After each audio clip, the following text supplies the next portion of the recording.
On Instagram, most of us are happy if 20 or 30 people like any given picture that we post.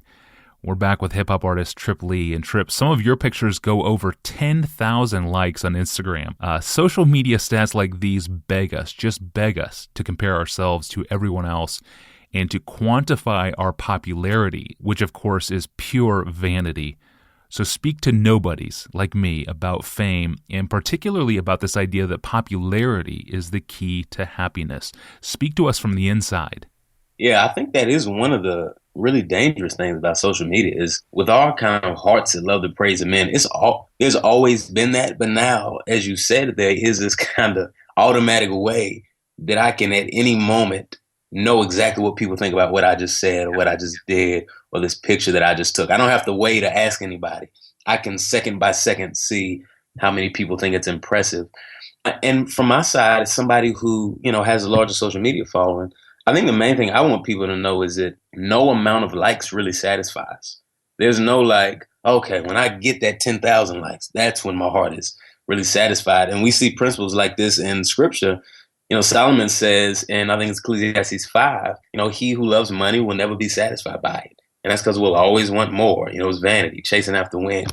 And I guess you could really say the same thing. He who loves social media likes or retweets will never be satisfied by it.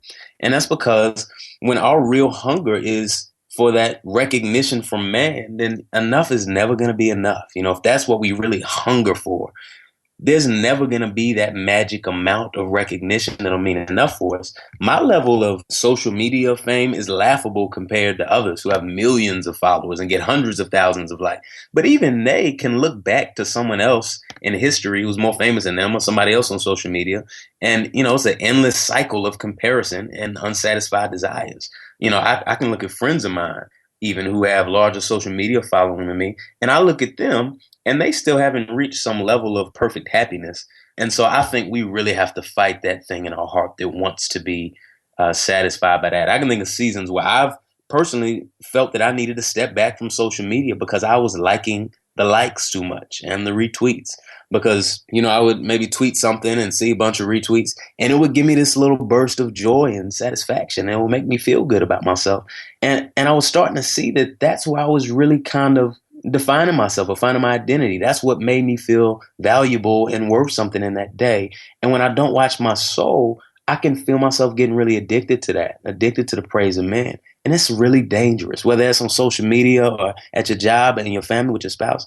When we get addicted to the praise of man, it's very dangerous because that praise begins to dictate our decisions.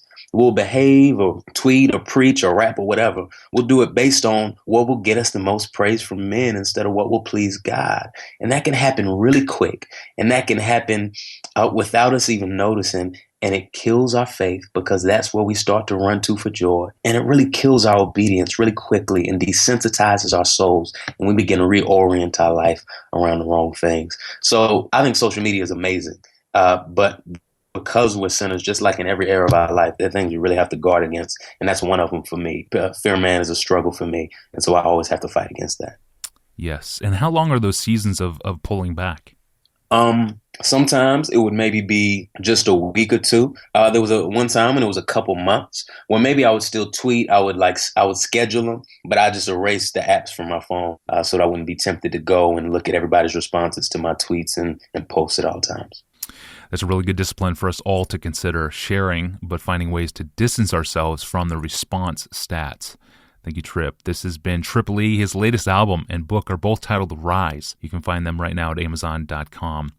And one of the great themes in the book is the love of God in his withholding things from us that would harm us. So how does our trust in the goodness of God relate to self-denial? I'll ask Trip that tomorrow. I'm your host, Tony Reinke. Thanks for listening to the Ask Pastor John podcast.